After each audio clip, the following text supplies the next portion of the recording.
Hey, spiritual extremist, Dr. Lloyd-Moffett in the garden outside the box. And we're here to talk about the second of the traits that signal you have an extreme attachment to others. And this is almost given in the name.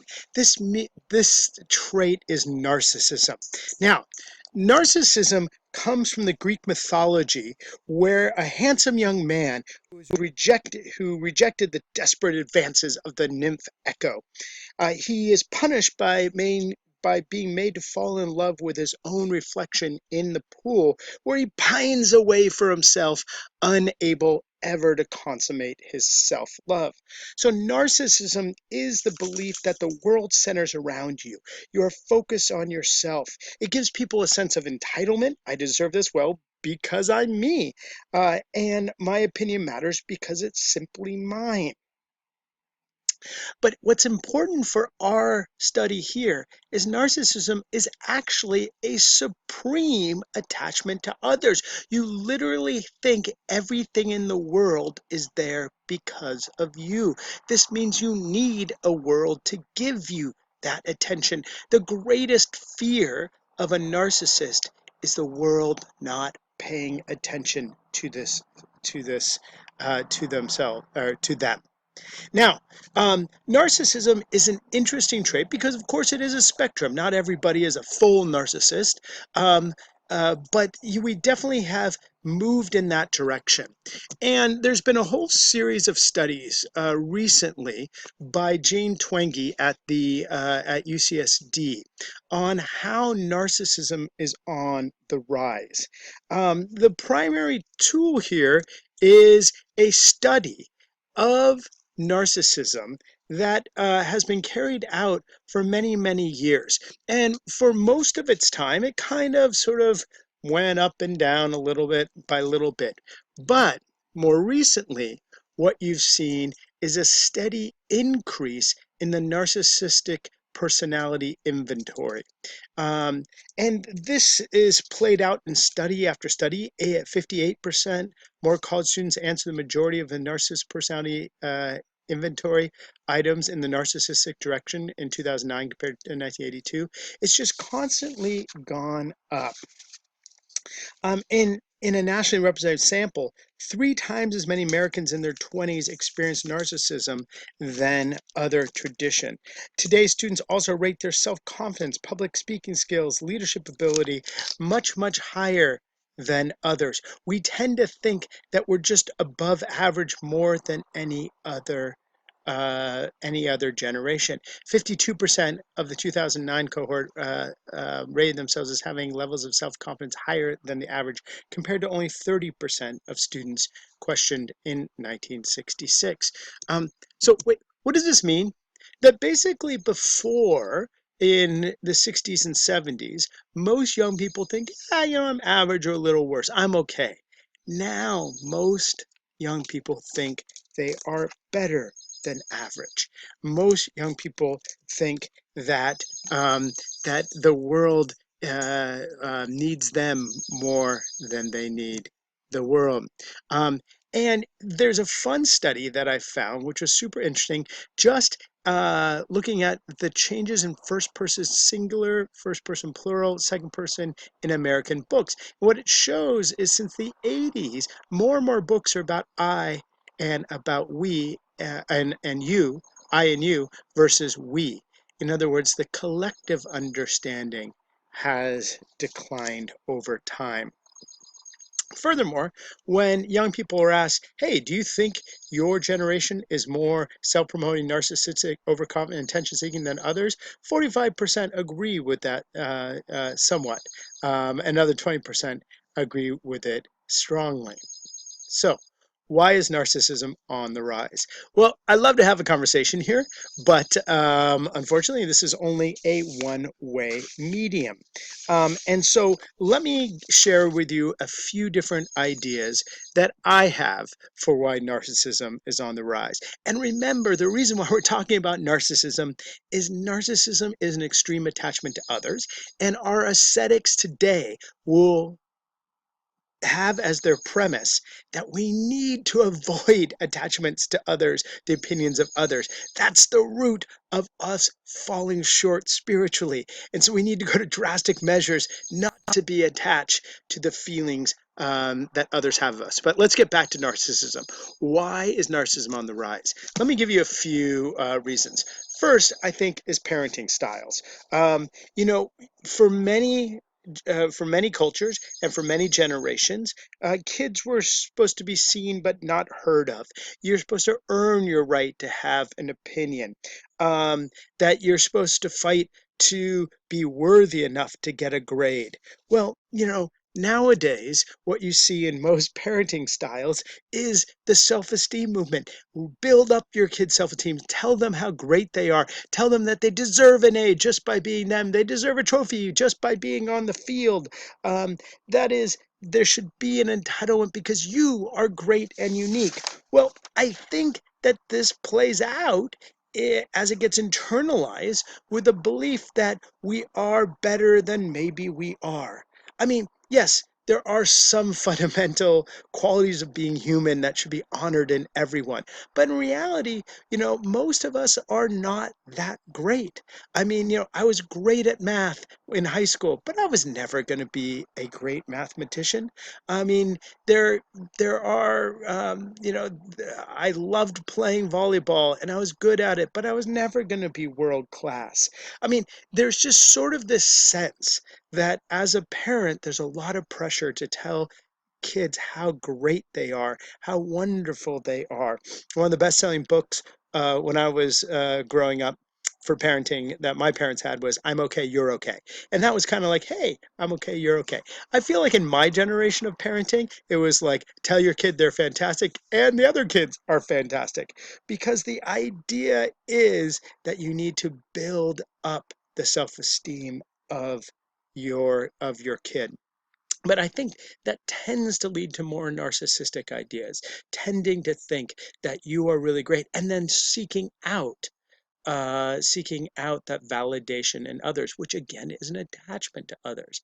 I remember one time someone came to me because they wanted to write a blog that would get a lot of attention, and they said, "Hey, a lot of people come up for your talks and things like that. How do I get people to pay attention to my blog and then get advertising characters?" And I didn't mean to be rude, but I was kind of like, why would anyone read your blog? Like, what unique perspective? And she replied, because I'm me and I'm wonderful. And I was like, wow, that's an example for a class one day. Because instead of saying I've earned the right to be heard, is very much people should pay attention to me because I'm me and I'm great. That would be a sign of narcissism. And I think in part it comes from parenting. Second of all, I think social media tends to encourage narcissism. I mean, if you think about this, one's Facebook account or Instagram account, everything on it is related to you. In other words, it's a trophy where everything in it is related to you, and the assumption is that everybody cares about what you're posting. And there's even a ticker to tell you, oh, how many likes did I get? I mean, my kids are always like, Dad, will you go on my post and like it? And I'm like, really? Is that like a good thing that your dad likes your posts? I mean, the idea is we're on a constant metric where there's one place in the world where everything is about you and your life is being judged by it. Everything comes down to your world and how you're presenting it. Um, and the issue there when you once you get to like Twitter or some of these other things is like no one can wait to hear what I want to say, even if it's just 154 characters or whatever Twitter is. But the idea that there should be a place in the world where everything is centered on me, I think has led to a rise of narcissism. Third, celebrity culture. Um, you know, it's interesting because they have done studies that have scientifically shown that celebrities are more narcissistic than others. Somewhere around 17% no, they're 17% more narcissistic than the average person. But celebrities all have lived lives where they think the world centers around you. Think of Kanye West and almost everything he's ever done. But I think one of the great examples of this is Trump. I mean, Trump in his presidency tends to make everything about him. He's like a definition narcissist that even in the worst of all pandemics, it really is, what is my ratings? People are watching me, that everything filters through you.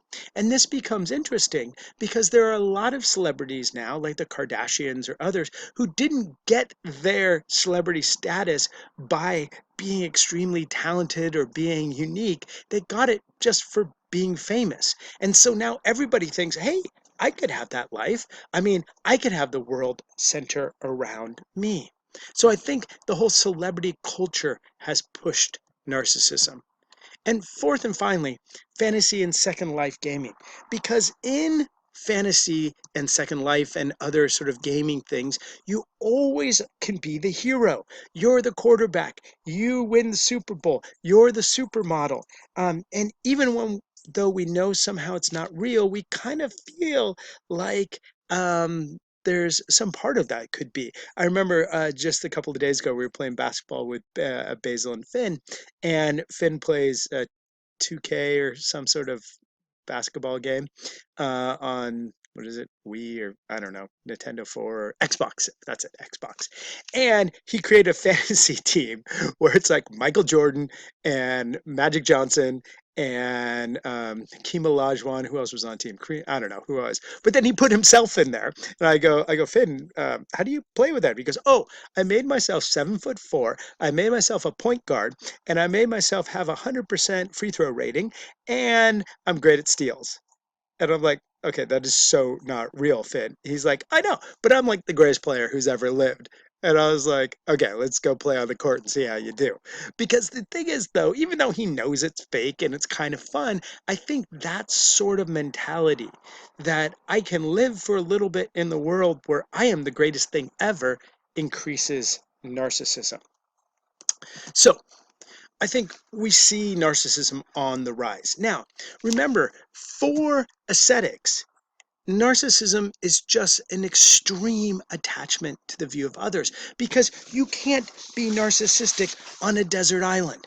You need people there to constantly um, be feeding you, or the narcissist is never happy. I mean, many pundits have noted, the thing that Trump hates the most is being ignored. That is, not being the center of attention, because you actually need the attention. That's what you feel. You're extremely attached to others. Now, what I'm saying is not that young people are all like extremely narcissistic, but I think there's probably been a nudge recently towards more narcissistic viewpoints. And as a result, maybe the ascetic response is more applicable than it ever has been. Maybe the ascetic diagnosis of the modern condition actually plays more of a role.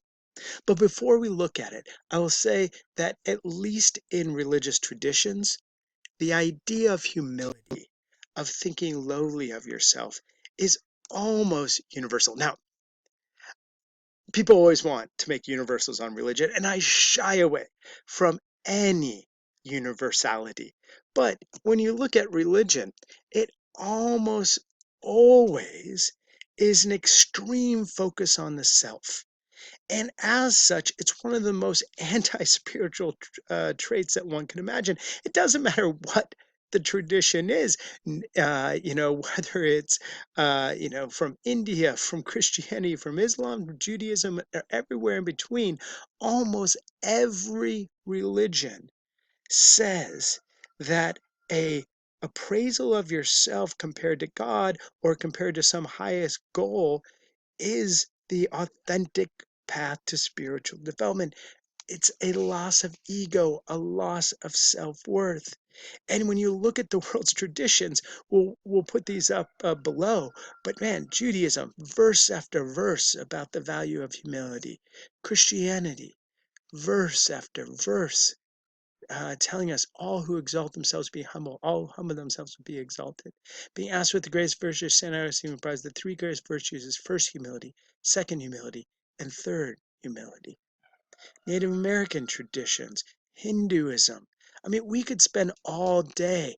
One of the most is Islam, but Sikhism centers on this idea of of a smallness, of a lack of ego, of humility before it. Buddhism too, the root of suffering is an attachment to the self. I mean, so narcissism is the literal opposite of the goal of almost every religious tradition. But for us, again, we have to remember that narcissism comes from a root of attachment to others. And so maybe you have ingrained into the way you've thought about the world something that leans towards narcissism, something that really, really cares about the opinions of others.